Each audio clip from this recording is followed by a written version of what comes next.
honetan ikasi dugu, lurra ez dagoela inoiz bizidunez utxik, beti daudela bizidunak begiratzen dugun edozein tokitara, eta begi bistaz ikusi ezin baditugu ere, mikroorganismoak hor daudela toki guztietan.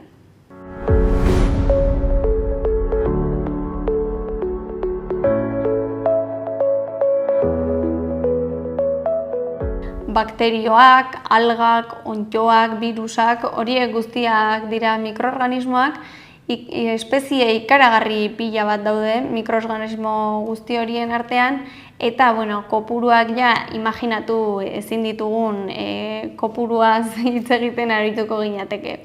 Badakigu mikroorganismoak toki guztietan daudela, gehienak gizakiontzat onuragarriak dira, baina batzuk badaude kaltegarriak ere gaixotasunak sortzen dituztelako edo beste hainbat arrazoiengatik, hala ere gehienak onuragarriak zaizkigu. Ozeanoan ere mikroorganismoak daude, eta ozeano zabal hori imaginatzen dugunean, mikroorganismoak imaginatu behar ditugu hor flotatzen, uretan eta ez ozeano huts bat. Egia da, hala ere, oraindik mikroorganismoei ez zaiela ematen merezi duten garrantzia, eta organismo hauetan aditu diren pertsona askok, zientzialari askok, batu egin dira eta hau aldarrikatu dute, ez? Mikroorganismoei garrantzi gehiago eman behar zaiela, eta garrantzi gehiago eman behar zaiela kontutan izan da gainera klima aldaketan izan dezaketen eragina. Ze klima aldaketaz hitz egitean, inork ez du mikroorganismoetan pentsatzen. Beraz, aditu hauek diote, krisi klimatikoari erantzuna ematerakoan, mikroorganismoak duten garrantzia kontuan izan behar dela, eta klima aldaketari erantzuna emateko momentu horretan, mikroorganismo guzti horiek bizitzan, bai lur lehorrean, bai ozeanoan, orokorrean bizitzan eta kate trofikoetan eta hainbat esparrutan duten garrantzia kontutan izan behar dela. Ze mikroorganismoak oso garrantzitsuak dira kate trofiko osoan, ekosistema askotan. Organismo handiak dauden lekuetan daude, baleekin batera mikroorganismoak daude, baina baleak ez dauden lekuetan ere badaude mikroorganismoak. Eta beraz, eremu askotan dute garrantzia. Lurrazpian topatu ditzazkegu, airean, uretan, organismoen barruan, larruazalean, imaginatu ditzazkegun toki guztietan. Gainera pentsatzen da, lurrean bizi izan ziren lehenengo bizidunak izan zirela, duela 3.800 milioi urte gutxi gora bera. Organismo sinpleak direlako eta beraz pentsatzen da bizitza mikroorganismoengandik hasi zela.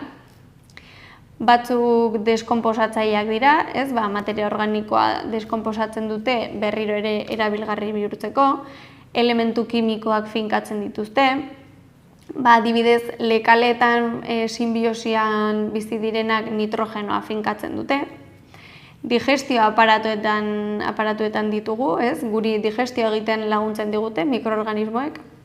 Aurreko saioan baita ere fitoplanktona hitz egin genuen, fitoplanktona baita ere mikroorganismoak dira, alga zelula bakarrak, eta aipatu genuen, hauek ere ozeanoko ekoizle primarioak direla, eta atmosferako karbono dioxidoa xurgatzen dutela, eta oxigenoa askatzen dutela atmosferara.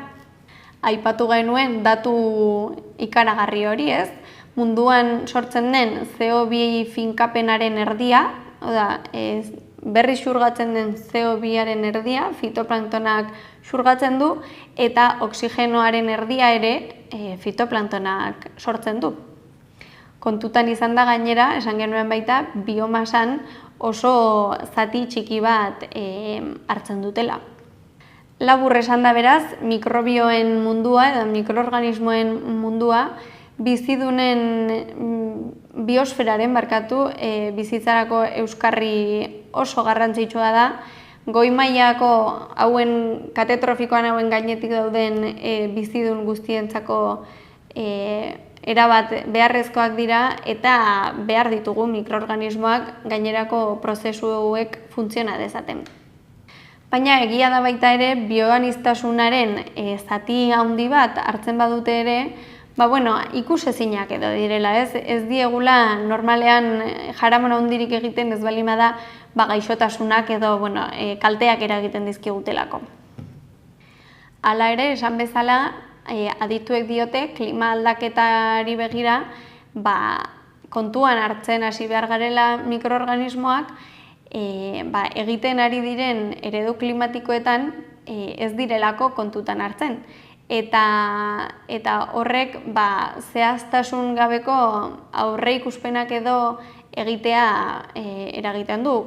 Mikroorganismoak ez baldin badituzu eredu klimatikoetan edo bioaniztasunean izango duten klima aldaketak izango duen eragina neurtzerakoan ez badituzu mikroorganismoak kontutan izaten, aurreikuspen horiek ez dute balio handirik izango. Beraz, mikroorganismoek klima aldaketan eragina dute, baina klima aldaketak mikroorganismoei ere eragiten die. Adibidez, abereak asko ugaritu dira azken urteetan ez, adibidez, haragirako behiak, eta hori bereziki hausnarkariak.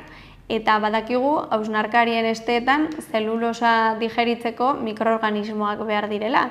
Eta mikroorganismoak direla metanoa sortzen dutenak. Eta noski, patogenoi begiratzen badiegu baita ere, guretzat kalteak eragiten dituzten mikroorganismoei, berotze globalarekin patogeno hauek edatzea espero da baita ere. Beraz, badaude hor kontu batzuk garrantzitsuak direla klima aldaketari begira baita ere. Baina, iraungipen masibo bat gertatuko balitz ere, espero dugu ez. Mikroorganismoak ez lirateke desagertuko espezie batzuk seguruenik, baina hainbeste daude, seguruenik baten bat bizirik aterako balimada mikroorganismoak izango direla. Mikroorganismoa ez ari garela, esan dugu tendentzia dugula hauetaz hazteko ez, inorrek ez diela kasu gehiagirik egiten, baina hauen artean ere, mikroorganismo batzuei bestei baino jaramon gehiago ere egiten zaie. Eta hauen artean protagonismo gutxien eramaten dutenak beti dira birusak. Gainera, protagonismoa eramaten dutenean normalean izaten da zerbait txarragatik, negatiboki ikusten ditugulako birusak, eta beraz, jaramon egiten diegunean ere zerbait txarragatik izaten da. Logikoa da, hori baita ere, hor ditugulako COVID-aren birusa, gripearena, gibarena, ebola, eta egia da, birusek badutela, merezi dutela, duten fama, baina baditugu hor kontzeptu batzuk nahiko nahastuta baita birusen inguruan, eta hauek ikusiko ditugu pixka bat. Askotan gertatzen den bezala, gure pertzepzioa gauza batekiko gure interesen araberakoa izaten da askotan, eta birusak gaixotasunekin lotzen ditugu, esan dudan bezala, baina argitu beharra dago, birus gehienak ez direla gizakiontzako kaltegarriak. Ordea, bai dira nahiko kaltegarriak beste mikroorganismo batzuentzat. Lehenik errepasotxo bat egingo dugu. Birus bat, organismo baten zelula bizien barruan soilik erreplikatzen den agente bat da, agente infekzioso bat. Infekziosoa da, hori, bere bizimodua delako beste bizidun batzuk infektatzea. Horregatik baita ere, oso eztabaidagarria da, oraindik eztabaida dago, birusak benetan bizidunak kontxiratu daitezken bere horretan. Beste bizidun bat behar dutelako haiek ugaldu ahal izateko. Birusen tamaina, imaginatzeko gutxi gorabehera, 24 nanometro eta 300 nanometrokoa izaten da, eta hau izango litzateke gutxi gorabehera bakterio bat baino 100 aldiz txikiagoa, horrela bataz besteko bat, beraz oso txikiak dira. Jarri behar dizkiogu metro bati 9 aurretik. Era guztietako bizidunak infektatzen dituzte birusak, haien motaren eta arabera. animaliak, landareak eta esan dudan bezala beste mikroorganismoak ere infektatzen dituzte. Birusak bizi daitezke bi modutan, edo infektatu duten organismo baten barruan, edo partikula independiente bezala itxaroten organismo infektatu dezaketen organismo bati itxaronean. Eta oso egitura, ez dut esango bizidun, egitura oso sinpleak dira. Funtsean 3 atal dituzte. Material genetikoa, izan daitekena DNA edo RNA, eta gero horiekin, hau da, material genetiko hori erabiliko dute haien burua erreplikatzeko, ondorengoak sortzeko. Beste alde batetik, geruza proteiko bat dute, hau da, material genetikoa besteko kapsula inguruan kapsula antzeko bat. Eta 3. elementua ez dute birus guztiak, baina beste kanpoko geruza bat da, errazten diela organismoak infektatzea.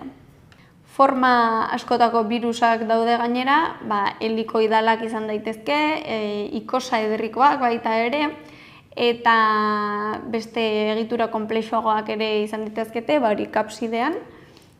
Eta esan dugun bezala, hain txikiak izanik, askotan mikroskopio optikoekin, hau da, bakterioak ikusteko erabiltzen diren mikroskopio konbentzionalekin ezin ditugu birusak ikusi.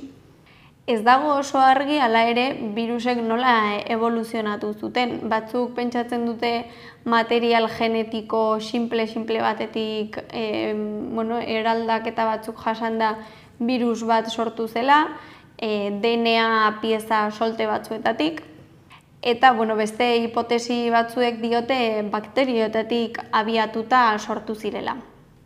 Gainera oso prozesu bitxia egin dezakete birusek, elkarren artean DNA elkartrukatu dezaketelako. Honi transferentzia horizontala ditzen zaio. Ezaugarri guzti hauengatik esaten dena da birusak bizitzaren ertzean edo daudela, ez?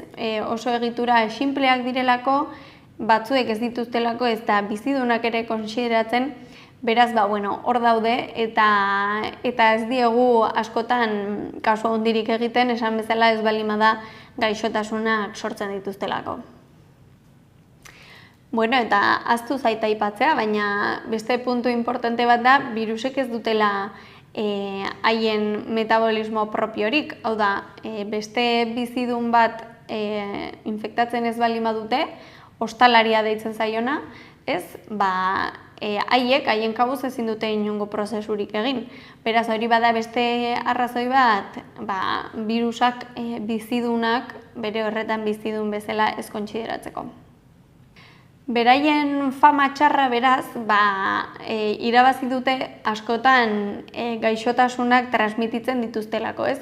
Infektatzen dute adibidez moskito bat, moskitoan gelditzen dira, eta gero moskitoak odolaren bitartez, beste organismo batzuk ziztatzean virusa transmititzen delako. Eta horregatik virusei vektore ere deitzen zaie,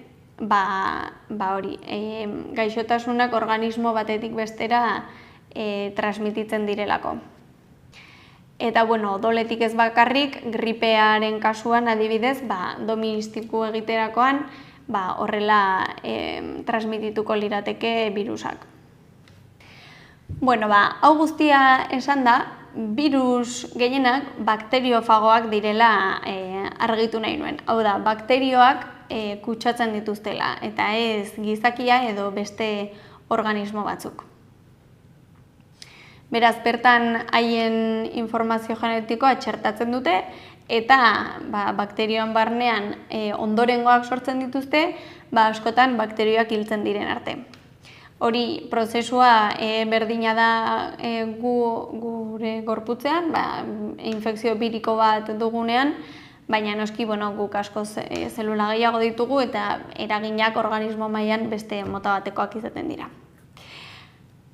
Ozeanora itzuliz eta gaurko gaiari helduz berriro ere, duela gutxi ozeanoko birusen katalogo bat egin zen, eta berrikusi zuten aurretik eginda zegoen beste bat, eta birus pilo bat aurkitu zituzten. Orain arte egin den katalogorik osatuena egin zuten, eta konturatu ziren, birus pila bat zeudela identifikatu gabe. Aurretik esan dugun, utxik imaginatzen dugun itsas, ozeano erraldoi horretan, birusak ere badaude. 180.000 birus berri identifikatu zituzten, eta agian datu deigarriena, Artikoan topatu zuten birus aniztasun handiena. Orotara 185.000 birus populazio baino gehiago identifikatu zituzten, eta aurreko inventarioarekin alderatuta, aurrekoan 15.000 baino pixka bat gehiago zituzten, beraz 12 aldiz biderkatu dute orain arte ozeanoan identifikatuta zeuden birus populazio horiek. Eta populazio hitza erabiltzen dut, eta ez espezie, normalena izango litzateke birus espezie esatea, baina esan dugun bezala, birusen kasuan ezin dugu ziurtatu, eta ezin dugu esan bizidunak diren edo ez, beraz, kasu honetan populazio hitza erabiltzen da. Gainera, biologian espezie termino hori erabiltzen da elkarrekin ugaldu daitezkeen organismo multzo bat definitzeko, eta ugaltzen direnean ondorengo horiek ere ugaltzeko gaitasuna izan behar dute espezie konsideratzeko.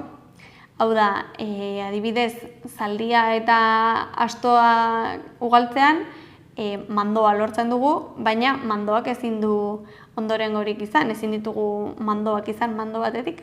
Beraz, hori da, adibidez, astoa eta zaldia ez direlako espezie bera. Horrela erabiltzen da, metodo hori erabiltzen da espeziea identifikatzeko.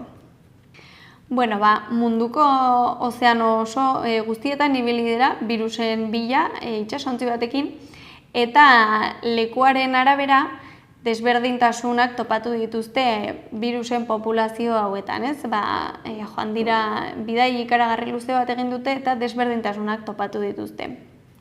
Desberdintasun horien arabera, 5 eremu ekologiko definitu dituzte ozeanoan dauden birusak desberdintzeko. Bat, ozeano Artikoa, aipatu dudala aniztasun handiena duela, ozeano Antartikoa, hau da, lurraren justu beste puntan, tropikoetako gainazaletan, beste birus populazio bat dago, eta gero egongo litzateke 150 eta 1000 metro arteko sakonerako uretan beste birus populazio bat identifikatu dute, eta azkena itsas ondoko, 1500 horietatik itsas ondoraino izango litzateke, hor beste populazio bat. Eta ozeano Artikoaz gain, esan dut hor topatu dutela aniztasun handiena, ikusi dute tropikoan ere aniztasun bereziki handia dagoela. Baina tropikoen kasuan espero izatekoa zen, baldintza tropikalak bizitza garatzeko baldintza onenak edo direlako, eta beraz birusek infektatzeko, beste organismoak infektatzeko probabilitate edo errazago dute. Baina Artikoaren kasuan halako aniztasuna egotea ez zuten espero. Beti esaten da tropikoetara hurbildu ahala aniztasuna eta bioaniztasuna handitu egiten dela, baina birusen kasuan, ozeanoko birusen kasuan badirudi Artikoan, hau da kontrako norantzkoan ere handitu egiten dela. Zehazki, poloetan, ozeano Artikoan, hobeto esan da, 75.000 birus populazio berri aurkitu dituzte, hori ikaragarri zenbaki handia da. Eta, ikerketa hau egin ahal izan dute sekuentziazio genetikoaren bitartez. Aurretik zen teknika hori erabiltzen, eta oraingoan egin ahal izan dute teknikak aurreratu direlako. Beraz, kontuan izan da, klima aldaketak bereziki eragin handia izango duela aldako latitude garaietan, ez, Artikoan adibidez, jada aipatu dugun albedo efektuagatik edo ozeanoen korronteagatik, baita ere, aipatu dugun korronte termoalinoa gelditu daitekelako eta dena delakoa, pentsatzen ari dira berotze globalak birusen banaketan eta birusen baita abundantzietan eragina izan dezakela.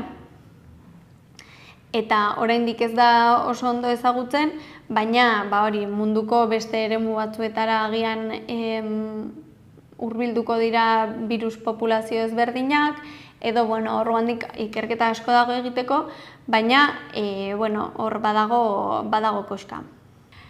Eta esandako azken urteetan bakterioez asko hitz egiten da, ez, gure bizitzan eta oro har ingurumenean duten garrantziaz, eta prozesu askotan bere biziko beharrezkoak ditugulako, bai guk eta baita beste organismo batzuek ere. Beraz, klima aldaketari begira, baita ere, mikroorganismoen mundu ez ezagun eta askotan ikertzen oso zaila den hau baita ere kontuan hartzea espero dugu hurrengo urteetan, esan bezala, egiten diren aurreikuspen horiek ez dutelako behar bezalako zehaztasunik izango mikroorganismoak kontutan izan gabe. Eta birusei dagokienez, ikusi dugun gauza garrantzitsua da, birus gehienek bakterioak infektatzen dituztela eta beraz bakterioen populazio kontrola egiteko erreminta oso interesgarria direla. Adibidez, bakterio patogenoak kontrolatzeko birusak erabili ditzazkigu, guri eragiten ez badigute behintzat. Beraz, hor dugu mikroorganismoen mundua, geroz eta ez ezagunagoa, baina, ez ezagunagoa ez. Berriz ingot. Beraz, hor dugu mikroorganismoen mundua, geroz eta ezagunagoa, baina oraindik nahiko ez ezaguna. Erabat txundigarria baita ere ez dakigulako oraindik ze espero dezakegun, baina esan bezala klima aldaketarako baita bere biziko garrantzia duen mundua.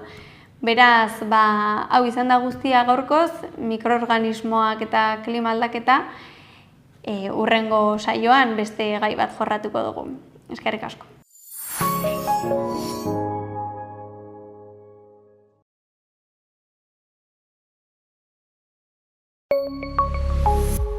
Gobierno de Navarra. Nafarroako gobernua.